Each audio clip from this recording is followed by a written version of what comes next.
Our compassionate conservatism topic involves the Office of Faith-Based Initiatives in Bush.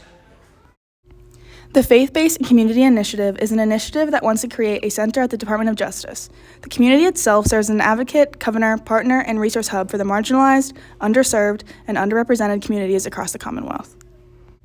The idea started at the White House, and the policy is implemented in the Department of Justice along with the Departments of Labor, Health and Human Services, Education, and Housing and Urban Development. January 29, 2001 is when Bush issued the 2 executive orders for the participation of faith-based and community organizations in federal funding supporting the delivery of social services. The first executive order established a White House Office of Faith-Based and Community Initiatives. The second order established centers to implement this initiative at the Department of Justice, along with the Departments of Labor, Health and Human Services, Education, and Housing and Urban Development. Additional centers have since been established at the Department of Agriculture, Corporation for National Community Service, the Small Business Administration, the United States Agency for International Development, Homeland Security, and Veterans Affairs.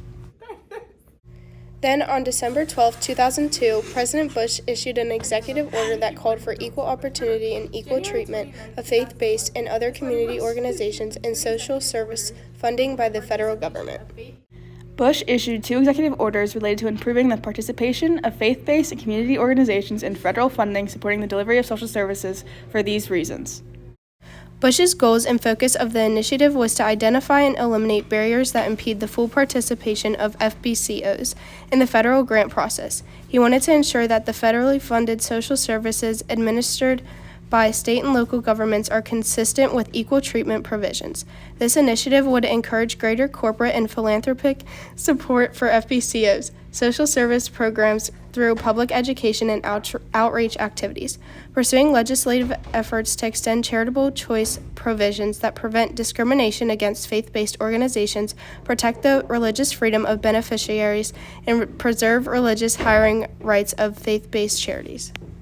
The 2 executive orders that Bush made allowed for this initiative to exist. The initiative itself fosters partnerships between government and faith-based organizations to increase the nation's resilience by creating trust and developing relationships.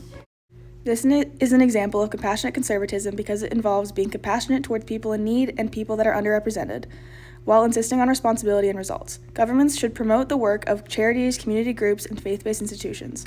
Governments should view Americans who work in faith-based charities as partners, not as rivals. When it comes to providing resources, the government should not discriminate against these groups that often inspire life-changing faith in a way that the government never should.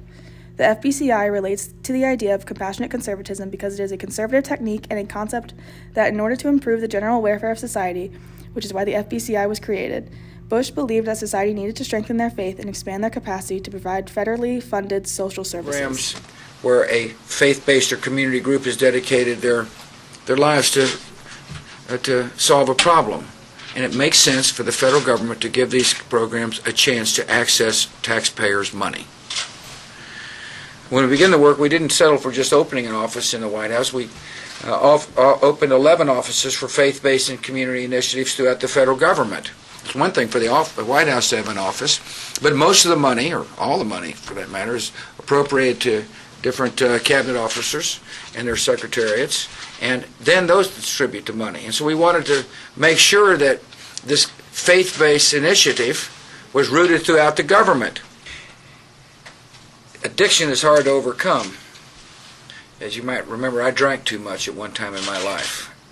I understand faith-based programs.